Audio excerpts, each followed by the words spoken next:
Hello YouTube, it's your boy Nathan coming to you to do another recap video. Today we are talking 90 Day Fiancé before the 90 days, season 8, episode 3. Prepare for takeoff. So we're just going to get on into it. I am filming from a different location today. I'm on vacation, but I promised you guys the other day that I will get these reviews in. So the first couple we're going to talk on before the 90 days is Laura and Bearcon. So in this episode sorry, I gotta get comfortable, guys. In this episode we met Bearcon. He used to play soccer. He unfortunately tore his ACL, but he still plays for fun, basically. And you remember a couple weeks ago, when we met Laura, she has her best friend Michael, and Laura said in this episode that Michael is just not making the move. And so she's just ready to move on to be with Bearcon. So we seen Laura's parents drive her to the airport, and they voiced their concerns, especially about the age and everything. But they wished her good luck, and they had an emotional goodbye at the airport. And Laura took off. While she was at the airport, Laura wanted to read one of her little books that she had mentioned in the first episode, those little goofy romance novels or whatever. When we met Bearcon, we seen Bearcon with his friends and everything. They talked about the age gap. He showed his friends a picture of Laura, and they asked like, how old is she? And they said that she's 46 and he's 26, basically. So, but Bearcon said that he has dated an older woman because they're not childish and they understand him. And so then Bearcon addressed his concerns about Laura's friend Michael, and how he's really uncomfortable with the friendship and everything, and like she really wants her to get rid of him all around, but I don't think she's definitely not going to do that. And my opinion with that is, and I've been in that situation too. I don't mind someone beaten. I don't, from a guy's standpoint, I don't mind my girl having a male friend. That's fine, as long as they know their limitations. I don't mind my girlfriend having a male best friend, but as long as there's no feelings and they know the boundaries. But if it's like, if the relationship is starting to become more about the friend than it is the boyfriend, and they're talking to the friend more than the boyfriend, then that's a problem. So we'll see how that plays out. I'm still kind of side-eyeing Bearcon. I feel like he has an attitude a little bit, so we'll see how that plays out. So that was Laura and Bearcon. Next couple I want to talk. We met a new couple in this episode. We met Lisa and Daniel. Well, we just met Lisa. We met Lisa. She's 52 years old from Pennsylvania. Guys, I'm so sorry. I am trying to get comfortable. Where I'm at, there's not much comfortable seating, so I apologize if I'm moving around and up and down in this video. Okay, that's a bit better. Okay, so we met Lisa. And so Lisa is 52 from Pennsylvania, and she's been married 5 times in her 52 years, 5 times. She went down all her spouses. Her first husband, she said she was young and dumb and didn't work out. She said her second husband, I think, was one of her favorites. And then her third was her best friend. Well, no, her second was like her best friend, but he just acted more like a friend than a husband. And then her third was her favorite, and but it didn't work out. And then her last 2, she lived the last 20 years as a lesbian, basically. And she said she has not been with a man in 20 years. And then she met Daniel online. Daniel is from Nigeria. He's a young man from Nigeria, so where have I heard that before? So Daniel messaged her, DM'd her and everything, and they hit it off. At first, Lisa did say that he might be a scammer and everything, but he was really persistent. He was saying how much he loved her, just doing the love bomb and everything, and just saying that, like, God sent me for you, this, and that, and everything. So we seen Lisa and her daughter Faith. Her daughter Faith came from her second marriage, basically, and her daughter Faith just has mad concerns. She's just like she's just concerned about her mom because her mom's just been all over the place and for the last. I mean, how are you married 5 times? I really don't get that. How are you married 5 times? And so her daughter's just expressing her concerns basically about her about like her mother's choices basically, and she's just feeling like she's choosing all these people and not her daughter basically. We've seen them ride to the store because I guess Lisa wants to get condoms or whatever and everything because she's never used one because she's always been married and stuff and everything. And like it was just kind of disturbing. So then later we seen Lisa and her daughter Faith and then Lisa's friend at a look like a at a hibachi's basically and everything, and then they just talked about her upcoming trip to Nigeria basically. Now here's the thing: Lisa has sent Daniel money. Like she said 2 or 3 times he's asked, but the rest of the time she just gave money to him on her own because he works in construction, but he doesn't make much in Nigeria.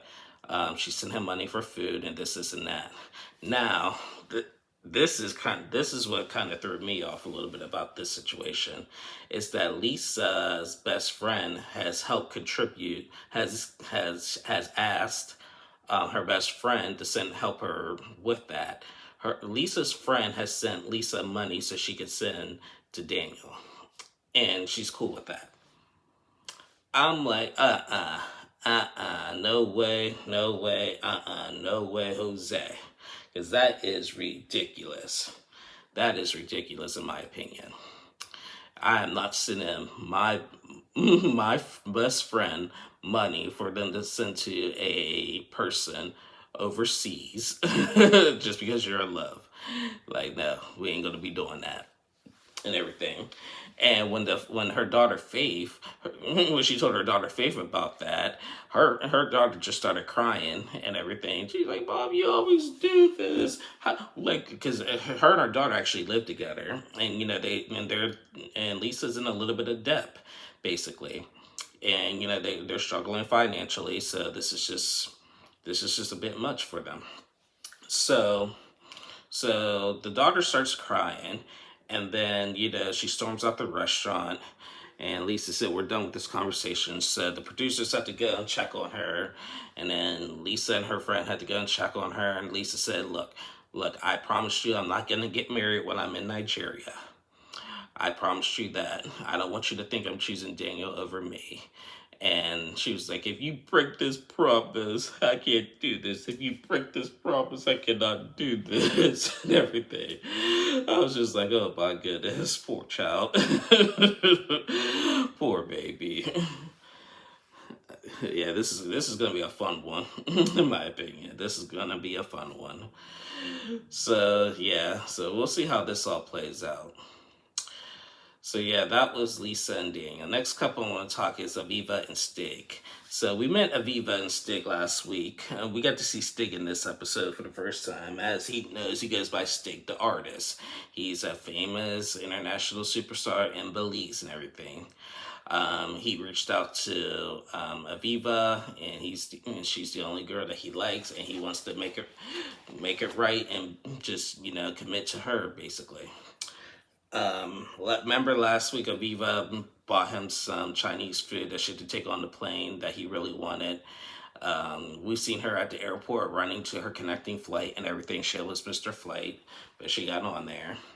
And then we seen Stig. We got to meet Stig. We seen him with his friends, just goofing off, talking about Aviva, and he's just so excited that Aviva's coming, and he really wants to like settle down with her and everything. And I think they were talking about possibly trying to have babies and everything, and like trying to get her pregnant here, and then have the baby in America. Oh boy, here we go with that. Here we go with that one. Basically, so they did that. So then Aviva arrives to Belize.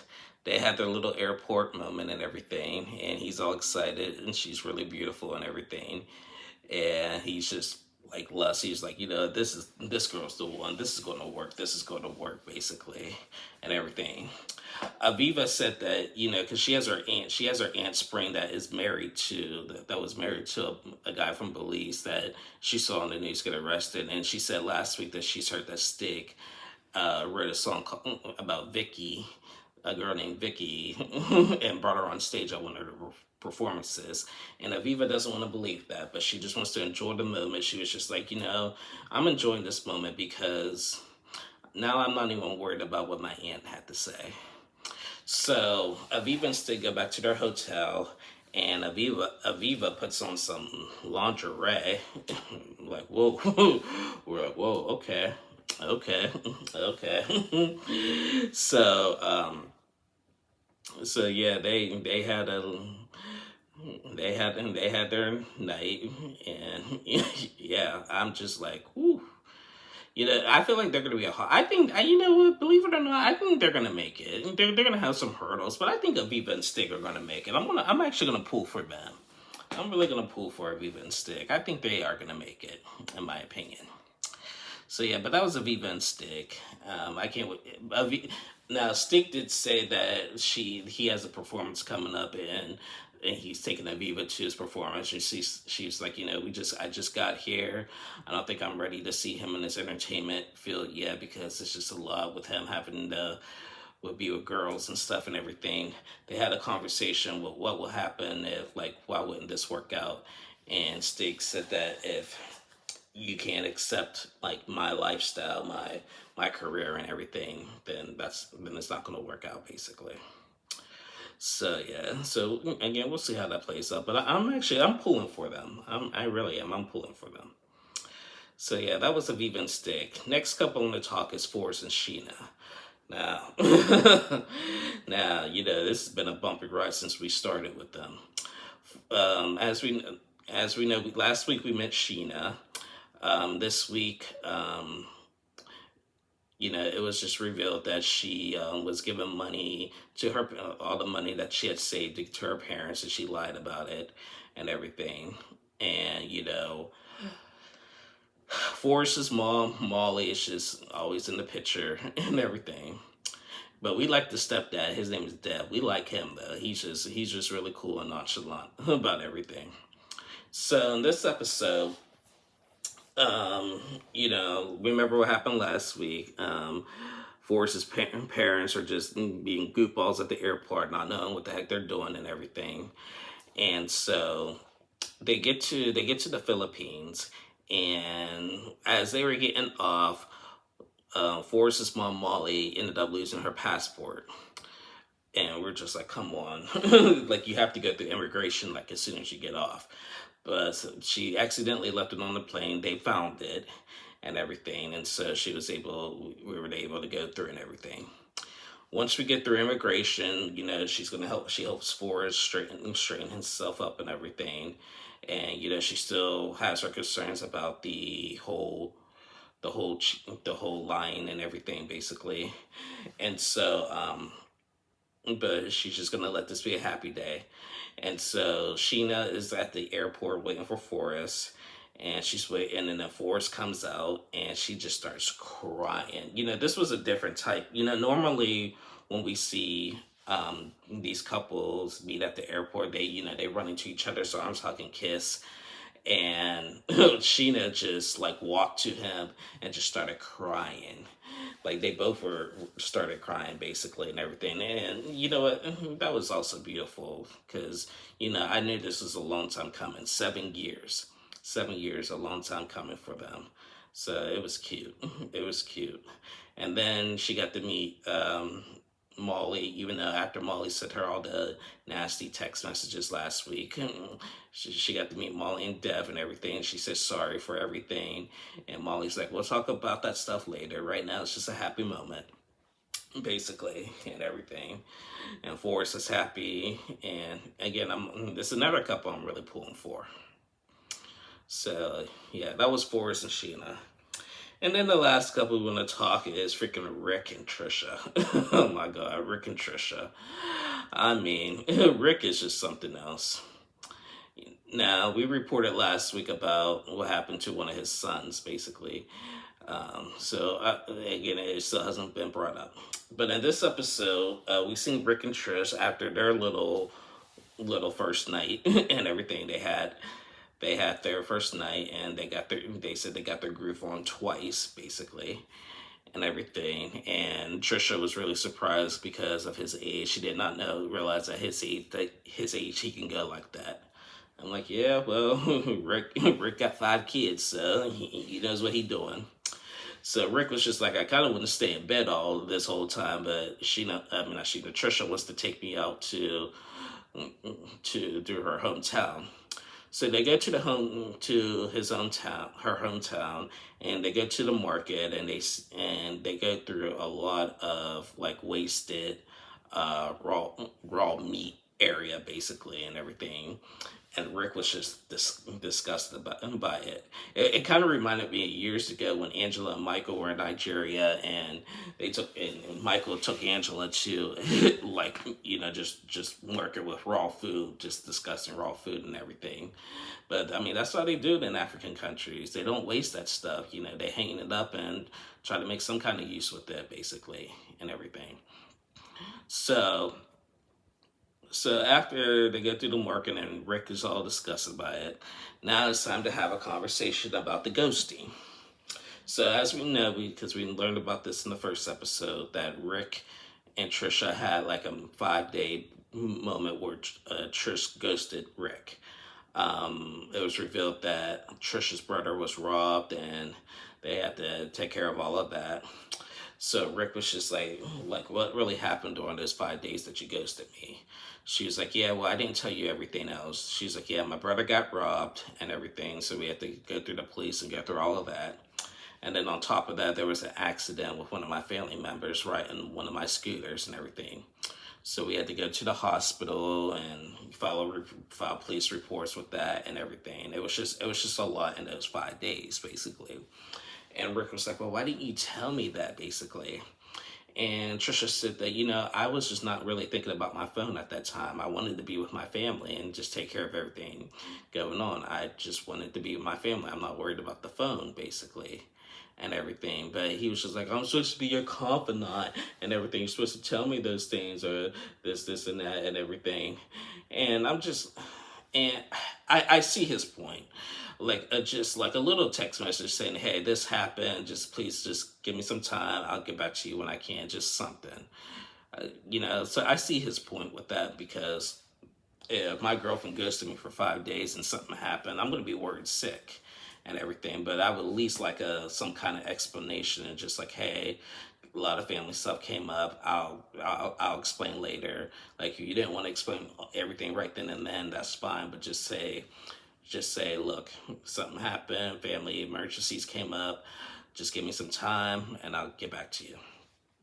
So now Rick has been keeping a secret that he's just been leading us on for the last couple weeks during those 5 days. Now, we predicted Rick has said that he did something kind of impulsive during those 5 days that she was ghosting him, basically. And we finally figured out what it was. And I kind of called it. We kind of figured that it was cheating. And it sure was. During those 5 days, he hit up an ex that is actually from Colombia. And the ex said that asked him to come down and spend a week with me or something. And he was like, okay, let's do it. He flies to Colombia and he spends a week with the ex, and yes, they got their groove on. He got his groove on like every day for the whole week that he was there, and he regrets that. He don't really he don't regret that. He don't regret that one bit. So I knew it was something. I knew it was cheating. I knew it was cheating. But wow, Rick, really, 5 days? Like you couldn't wait 5 days? Like you have to go all the way to Colombia just to ease your pain for 5 days, for a 5 day ghost period and everything, and cheat on your woman that you say, oh, she might be the one. She might be the one. Like really, Rick? Really? Come on, man. Come on, man. So yeah, I can't wait to see how that all blows up in his face. But yeah, that was Trisha and Rick. Yeah, I can't wait. And that was it for the couples. We did not see Emma and Z in this episode, thank God, because they're the only couple I don't like so far. Um, we still got to meet Jovan and Annalyn. I think we're going to meet them next week. And we still got to see Elise and her man. And we ain't going to see them until later in the season, probably until 2026. But anyway, guys, that is in my review. Yeah, I apologize for the movements at the beginning of the video. But I thank you guys so much for watching. Please like and subscribe to my channel. I'll be back on tomorrow and Tuesday to recap 90 Day Fiancé the Other Way. Until then, y'all stay safe. Have a good one. We're almost at Christmas. So Merry Christmas. Happy Hanukkah. To those who celebrate Hanukkah, Happy Kwanzaa. To those who celebrate Kwanzaa, just happy holidays, everybody. And I'll see you guys again tomorrow. Love you guys. Bye.